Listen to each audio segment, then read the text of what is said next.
Jonathan Wade, a powerful CEO known for his ruthless focus on profit, had his life calculated down to the minute. Every day followed the same script, until one morning, 4 little boys standing quietly on a street corner interrupted it. They weren't begging, they weren't loud, just selling candy with a calmness that didn't match their age. When Jonathan asked why, their answer stopped him cold. This is more than a story. It's a reminder that sometimes the people we're meant to help are the ones who save us. Comment below where you're watching from, and if this story moves you, don't forget to like, share, and subscribe. Jonathan Wade had never been late for a meeting. Not once in the 23 years since he built his empire from a spreadsheet and a loan rejection. Numbers were clean, emotionless, and dependable, unlike people. That's why his life worked. Every morning was precisely timed. Elevator at 7:55, driver at 8, conference call at 8:30. But that day, as he stepped out of the glass tower where Wade Capital operated with military efficiency, something shifted. Near the base of the steps, he spotted 4 boys standing close together, silent but steady.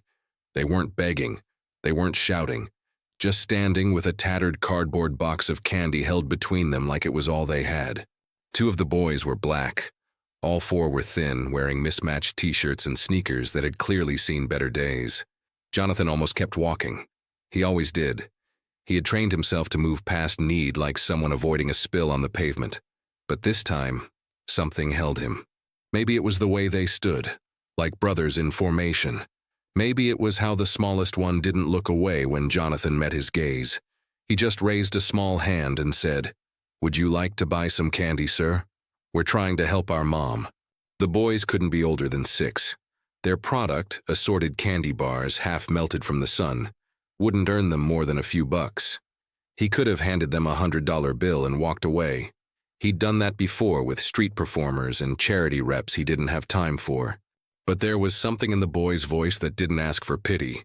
It asked to be taken seriously. "What's wrong with your mom?" Jonathan asked. The boy in a red shirt hesitated, then another, wearing a gray hoodie far too large for his frame, spoke up. "She has cancer," he said simply. "We're trying to help her get medicine." A third boy, darker-skinned with alert, watching eyes, didn't speak but held out a caramel with both hands like it was a peace offering. Jonathan stared at them. Something unexplainable rose inside him, like pressure behind the ribs. Before he could second-guess it, he pulled out his wallet and bought the entire box. But he didn't walk away. Instead, he sat down on the bench near the steps, gesturing for the boys to join him. But eventually, one sat beside him, then another, until the 4 of them surrounded him like a loose circle. "What are your names?" he asked. The one in the red shirt said, "Theo." The taller boy in blue added, "I'm Malik." "Elijah," said the one who had handed him the caramel. The smallest, whose hoodie sleeves covered his hands, whispered, "Max." Jonathan repeated their names to himself. They weren't statistics now, they were real. "Where's your mom now?" he asked. This time, Theo answered, "At the hospital. She's really sick. We haven't seen her in a long time." Malik added, "She's at Rivercrest Medical. They said she needed treatment, but they don't give her everything because she doesn't have insurance." Jonathan blinked. Rivercrest wasn't a charity ward. It was a place where people fell through cracks. He knew its reputation. It took the hopeless cases and often did nothing more than observe them fade. That realization dug into him. He stared at the boys and asked, "Who's watching you?" Max shrugged. "A neighbor. Miss Carla. She's nice. She has a couch." His driver was parked just feet away, and the quarterly board meeting had started 5 minutes ago without him. But as he sat there with those 4 boys and their empty candy box, he didn't feel urgency to return to anything. He felt urgency to understand. He opened his phone and sent a text to cancel his meetings for the day.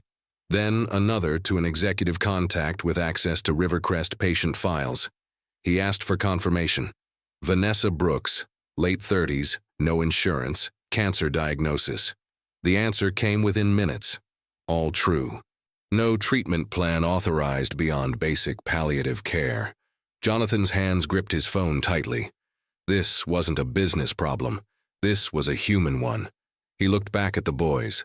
Elijah was organizing the wrappers inside the box. trying to make it look full again. "Come with me," Jonathan said, standing up. "Where?" Malik asked cautiously. "To see your mom," he replied. "Then home. I want to meet Miss Carla."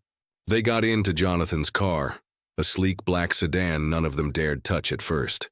They sat close together, silent but alert, watching everything like it could vanish. Jonathan didn't make small talk. He didn't try to charm them or distract them with snacks. He sat quietly in the front seat, occasionally glancing at them through the rearview mirror. They were children, but their eyes held years. The drive to Rivercrest was short, but it felt longer. When they arrived, a nurse recognized Jonathan's name and led them to the oncology wing. The hallway was quiet. No one said a word until they reached the room. Vanessa Brooks lay pale and still in the bed, IV tubes in her arms, lips dry and cracked. But when her eyes opened and found the boys, everything changed. She smiled, not brightly, but deeply. They rushed to her side. She whispered their names, her voice breaking. They clung to her, all four, and for the first time that morning, Jonathan saw something that wasn't strategy or efficiency. He saw the reason he'd stopped. He didn't interfere or offer promises. He just watched. Vanessa reached out to each of them, brushing their faces, kissing their foreheads with fragile grace. Then she looked at Jonathan, confused at first, then grateful. "Who are you?" she asked softly. "Someone who met your sons," he said simply. She nodded slowly, too tired to ask for more. But something in her face eased, like a weight shifted. Jonathan stepped back, his mind already calculating what came next. Medical costs, legal forms, possible guardianship options if necessary. But in that moment, none of those details mattered more than the fact that he had chosen not to keep walking. He had sat down, he had listened, and now he was here, standing in a hospital room beside four boys who had stopped him with nothing but a candy box and a question about their mother. When Jonathan stepped into Vanessa's hospital room, he wasn't prepared for how small she looked. The boys had clung to her like they were trying to hold her together with their own limbs, but she barely had the strength to lift her hands. Her hair was thin, her skin almost translucent, and her voice was weak. But her eyes, even clouded with exhaustion, lit up when she saw her children. There was no mistaking the bond. It wasn't just maternal. It was survival. These four boys were her tether to life, and seeing them again brought a flush of color to her face that no treatment had. She held on to them as if afraid the world would take them from her again. Jonathan stood a few steps back, not wanting to interrupt the moment.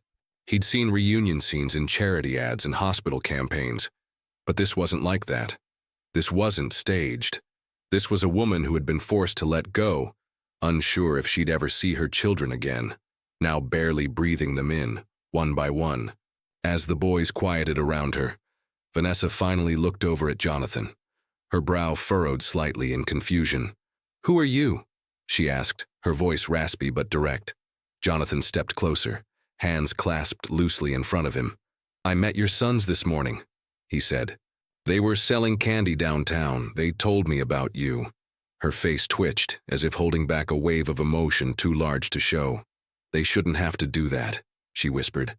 "That's not what I wanted for them." Jonathan nodded. "I know, but they weren't just trying to survive. They were fighting for you." She blinked, and tears started to form, but she wiped them away quickly, not wanting the boys to see. He could tell she was still assessing him, still unsure if he was some kind of social worker or opportunist. That didn't bother him. Trust wasn't something she could afford to give lightly, not after what she'd been through. Vanessa had late-stage lymphoma. Her initial diagnosis had come weeks earlier, but without insurance or financial support, she'd been limited to pain management and observational care. No aggressive chemotherapy. No real chance at recovery. The hospital staff weren't heartless. They simply had no system in place to support patients who couldn't pay. Jonathan asked direct questions. What was needed? What would it cost? Could she start immediately? The answers were clear, and so was the urgency. He pulled out his phone and made the necessary financial arrangements, sending confirmation to the billing office. When he returned to the room, he saw Vanessa trying to sit up straighter, holding Elijah's hand and brushing back Theo's hair. The strength she found in their presence was unmistakable. Jonathan waited for a pause, and then gently told her he'd covered her treatment in full. Every procedure, every session, every specialist. "You can begin today," he said. "Whatever it takes." No dramatic gasp, no collapse into sobs. Just a still, long silence. She studied him like she was trying to read beyond his words, to find the reason. When she finally spoke, her voice was calm, almost cautious.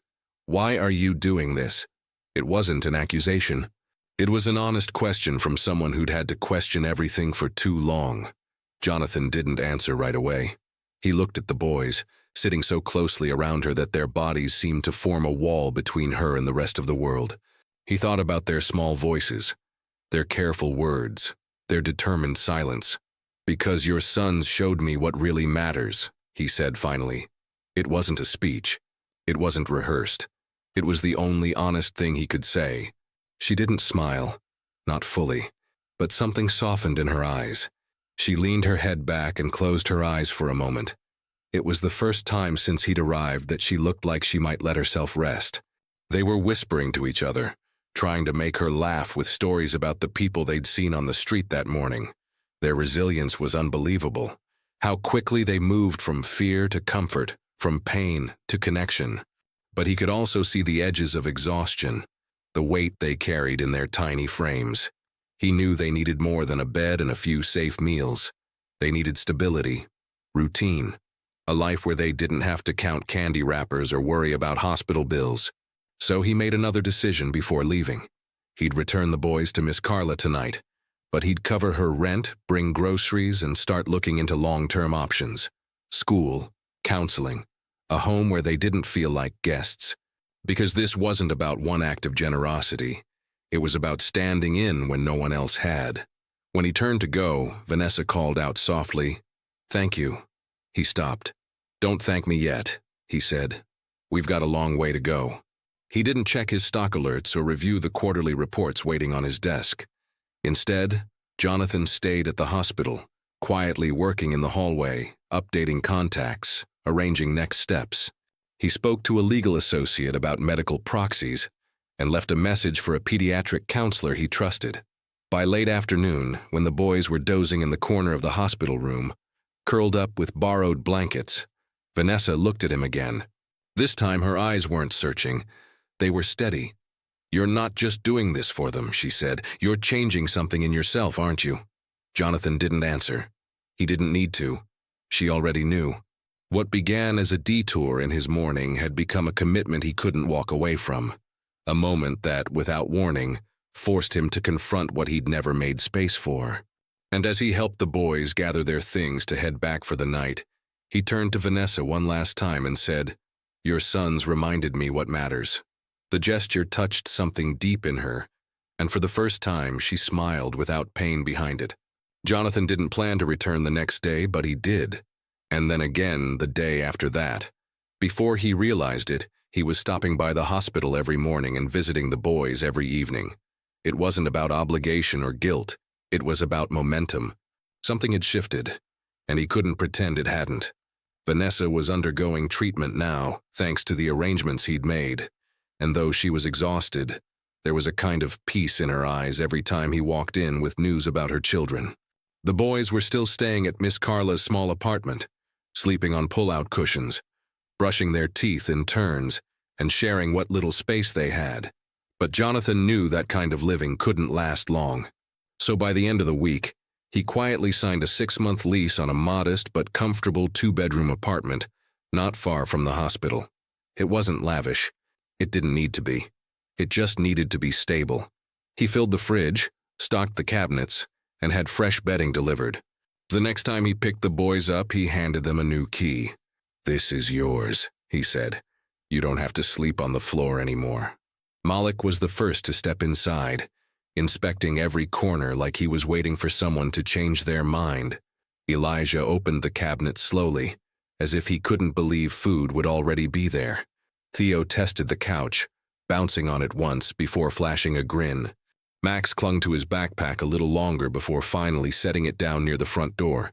They didn't run around or shout like other kids might. They simply adjusted, carefully, quietly. That evening, Jonathan brought in a woman named Delia, a professional caregiver he trusted. She was kind, firm, and used to working with children who had lived through trauma. He introduced her gently, letting the boys warm up at their own pace. Within minutes, Max had handed her a drawing he'd made of their family. Stick figures, including one labeled Mr. J. That was what they'd started calling him. Not Jonathan, not Sir, just Mr. J. It stuck and he didn't correct them. In fact, he liked it more than he expected.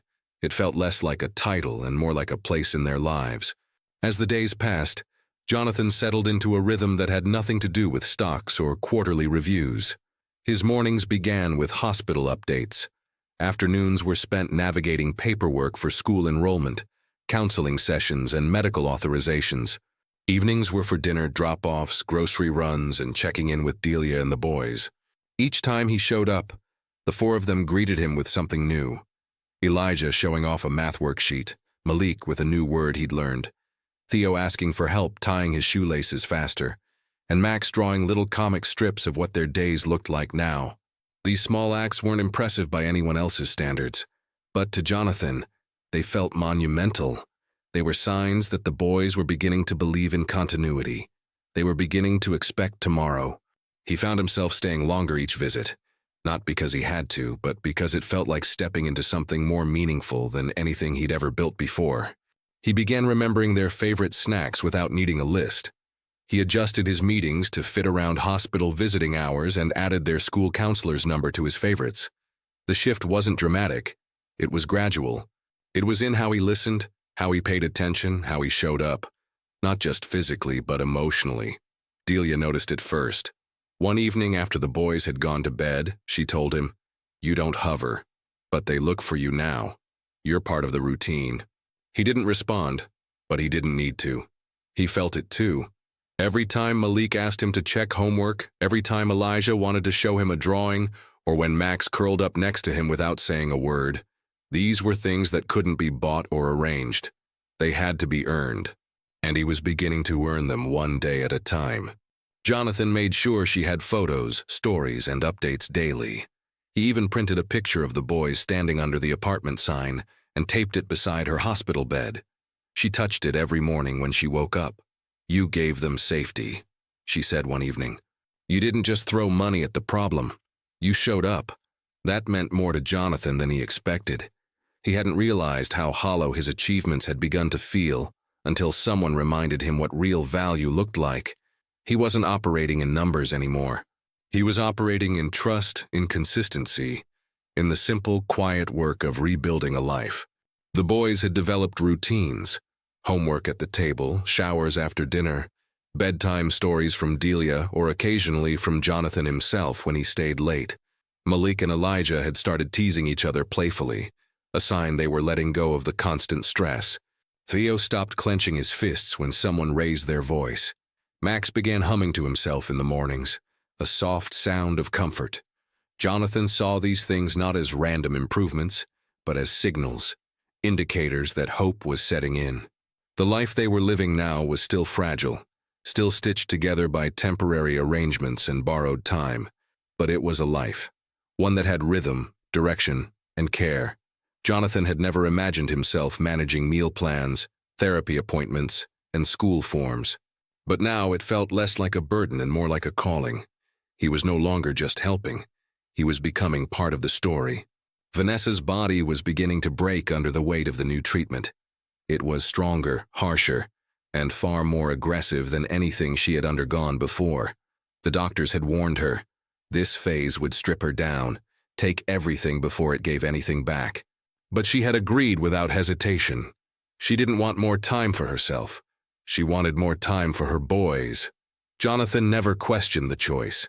He stood beside her through every step, coordinating schedules, talking with specialists, staying past visiting hours without needing to be asked.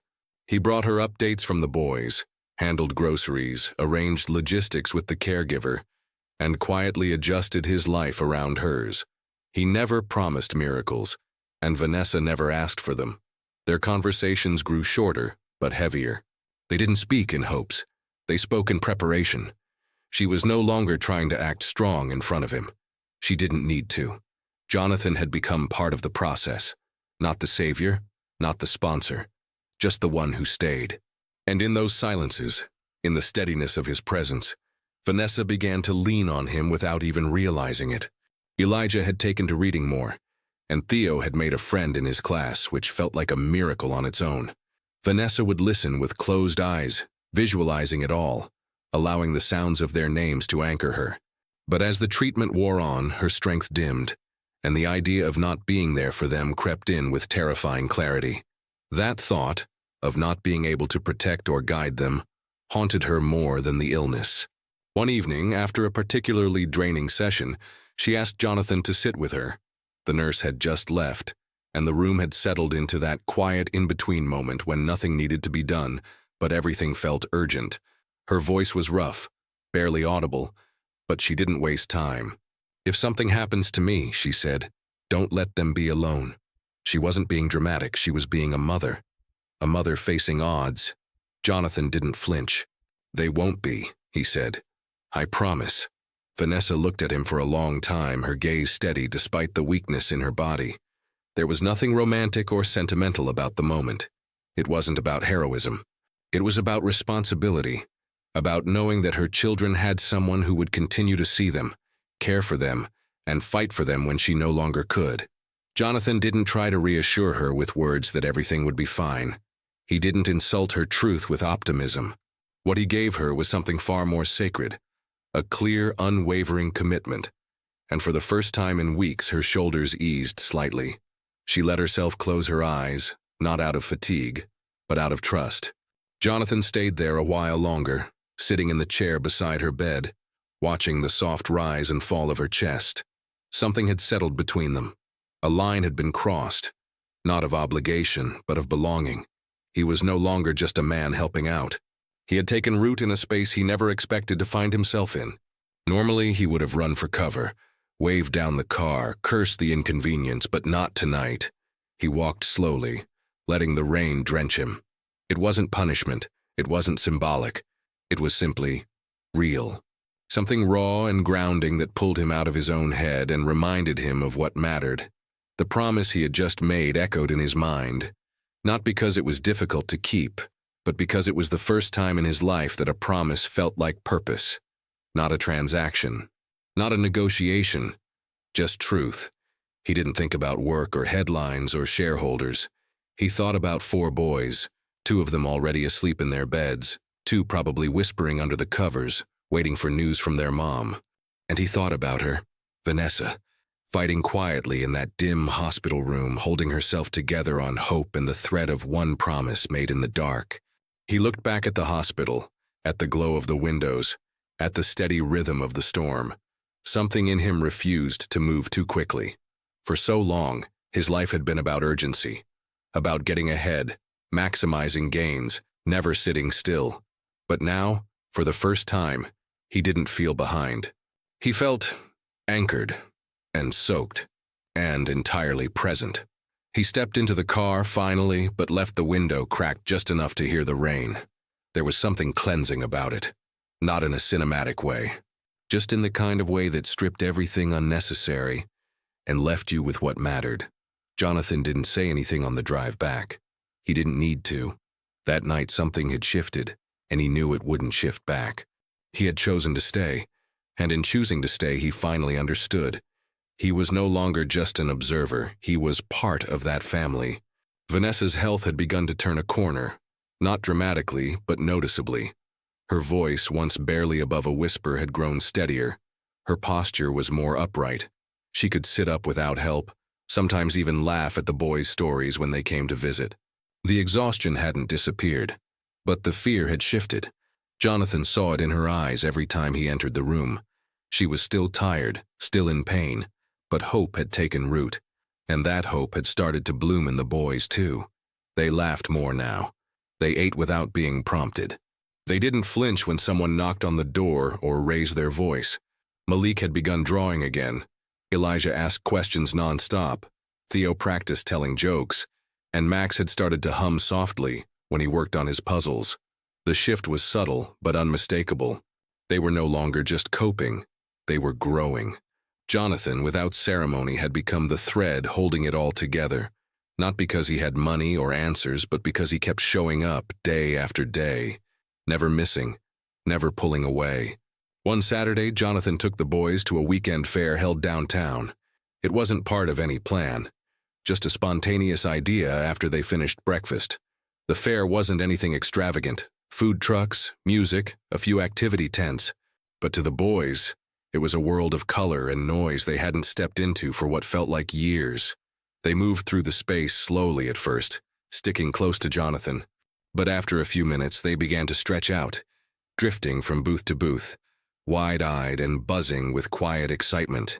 At one corner of the fair, there was a tent with a craft table filled with small clay pots and bowls of paint. A woman behind the table invited kids to decorate flower pots to take home. Malik was the first to sit down, followed by Theo and Max. Elijah hesitated, then joined them. Jonathan stood nearby, watching as they dipped brushes into bright colors, painting swirls, stripes, and handprints across the clay. Malik paused near the end, looked at the empty space on his pot, and slowly wrote the word home in shaky black letters. No one said anything. Jonathan felt the word hit harder than he expected.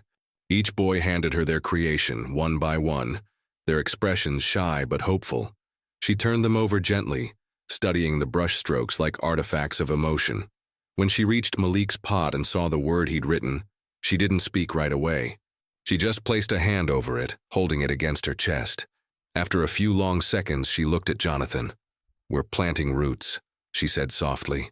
The phrase lingered. Jonathan didn't respond at first, but something in him recognized the truth in her words. This wasn't temporary anymore. These weren't just acts of kindness. They were building something piece by piece, something that didn't vanish when the visit ended or when the treatment paused. That afternoon, the hospital room didn't feel like a waiting space. It felt like an extension of something larger, a family starting to believe they had a future again. Vanessa began asking Jonathan to stay longer, not for errands or updates, but just to talk. They spoke about the boys' habits, their childhood quirks, and what she hoped they'd remember about her if things got worse again. Sometimes Jonathan helped her eat when she couldn't lift the spoon. Other times they just sat in silence, watching the boys play in the corner of the room with a deck of cards or a coloring book. At night, he returned to the apartment and helped Delia put the boys to bed. He learned to braid Theo's unruly curls, listened to Elijah explain how Saturn's rings worked, and answered Max's endless what-if questions. The apartment slowly filled with noise, warmth, and little messes that never used to exist. Crayon drawings began to fill the refrigerator door, shoes piled by the entrance, leftover homework on the kitchen table. For the first time, Jonathan didn't see any of it as disorder. He saw it as signs that the space was no longer temporary. The apartment had begun to feel like home. She joked more. She smiled when the boys argued over whose turn it was to push her wheelchair. She cried less, except when something touched her deeply. And one evening, as Jonathan walked her back to her bed after a long conversation, she took his hand and held it. Not to lean on, not to steady herself, just to hold it. "I don't know what this would have looked like without you," she said. He didn't respond with something poetic or polished. He simply said, "I'm glad I was here to find out." That night before he left, she looked at him again and said quietly, "I want you to be here, always." It wasn't a demand or a plea. It was a truth spoken plainly, and Jonathan didn't hesitate. "I will," he said. He didn't say it out of duty. He meant it, fully, with everything he had left to give. The morning of Vanessa's discharge felt surreal, not because it was celebratory in any dramatic way, but because it was earned. After weeks of endurance, uncertainty, and emotional tightropes, she was finally allowed to go home. She moved slowly, still weak from the treatments, but her steps were determined.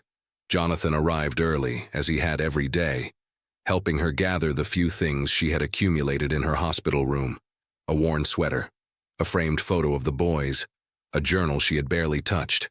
No fanfare, no ceremony, just quiet movement toward a new chapter. When they pulled up in front of the apartment, Vanessa paused. It wasn't the building she remembered. It was more alive now. The front steps were decorated with balloons. The boys were standing on the porch, holding handmade signs scrawled with "Welcome home, Mom," and "We missed you." Max was gripping a flower pot. Theo bounced on his heels. Malik waved both hands at once. Elijah was already tearing up. Vanessa didn't make it halfway across the walkway before they ran to her. She dropped to her knees, and they collided into her all at once, their arms tangled around her neck. It wasn't a moment. They had waited a lifetime for this. That night, Jonathan organized a dinner. Not a lavish event, just something that felt like community. Miss Delia came, of course, and so did the boys' school counselor. One of Vanessa's old friends from her photography days brought a homemade pie. They filled the apartment with stories, clinking dishes, and laughter that didn't feel borrowed anymore. The boys took turns sharing their favorite moments from the past few months. Malik talked about painting his flower pot. Theo said it was the night they made popcorn and watched a movie under a blanket fort. Elijah recited a joke he'd heard at school that no one really understood, but everyone laughed anyway. Max, ever quiet, simply said, "This." He waved his hand at the room, and it was enough. Jonathan watched it all unfold from his seat at the table, overwhelmed by the realization that this chaos and closeness, mattered more than anything he'd ever built. Not even the best boardroom moments could compare. He didn't feel like a guest. He felt like he belonged. After the guests had gone and the noise quieted, Vanessa lay on the couch, her head resting against a pillow as Jonathan sat beside her. They didn't speak at first. The boys had gone to bed, but traces of them lingered. Blankets on the floor, half-finished drawings on the table, juice cups left on the counter. Vanessa turned slightly, her face lit by the warm lamplight. "Do you still think you weren't meant for this?" she asked, her voice soft but steady. Jonathan didn't answer immediately. He looked around the room. This place that used to be just another temporary solution. Now it was filled with things that mattered. He thought of the mornings he had woken up thinking about school lunch menus instead of market indexes. Of the nights he had stayed longer just to read a bedtime story. He turned back to her and said, with a quiet certainty, "I think I was meant for this all along. I just didn't know how to find it." Vanessa smiled, not because it was romantic or perfect, but because it was true. She didn't respond. She just reached out and held his hand. The sky was clear, full of stars he hadn't noticed in years. He stood there, breathing in the calm, the kind of silence that didn't feel empty, but full of moments that couldn't be tallied, of laughter that couldn't be filed away, of feelings that didn't come with forecasts. For so long, his life had been defined by results. Targets hit, deals closed, power acquired. But none of that had ever made him feel the way this did. What he had now didn't come with accolades or quarterly gains. It came with drawings on the fridge and hugs that clung too long, and meals interrupted by knock-knock jokes. And it came from choosing, over and over again, not to walk away. The porch creaked under his weight as he sat down on the steps, looking up at the stars like a man who had nothing to prove, but everything to hold on to. It had been there in Vanessa's steady faith, in the boys' trust, in the way a broken family had let him in and called him theirs. What had started as a chance encounter with a box of candy had become something irreversible, something that wasn't built for headlines or deals, something real. And it wasn't luck or strategy that brought him here. It was the decision to stay, to show up when it mattered, to say yes without conditions. He looked at the stars again, not searching for meaning, but recognizing it already lived within him. For the first time, Jonathan realized he had found something that couldn't be bought or sold, a real, unshakable love born from an unlikely meeting and the decision to remain. He stepped onto the porch that night and knew in his heart he was no longer a visitor. He was the man who stayed. If this story touched your heart, don't forget to subscribe to Rod's Stories for more powerful journeys like this one. Leave a like, tell us in the comments what moved you most, and share this video with someone who needs to see that love, hope, and second chances still exist. Thanks for watching.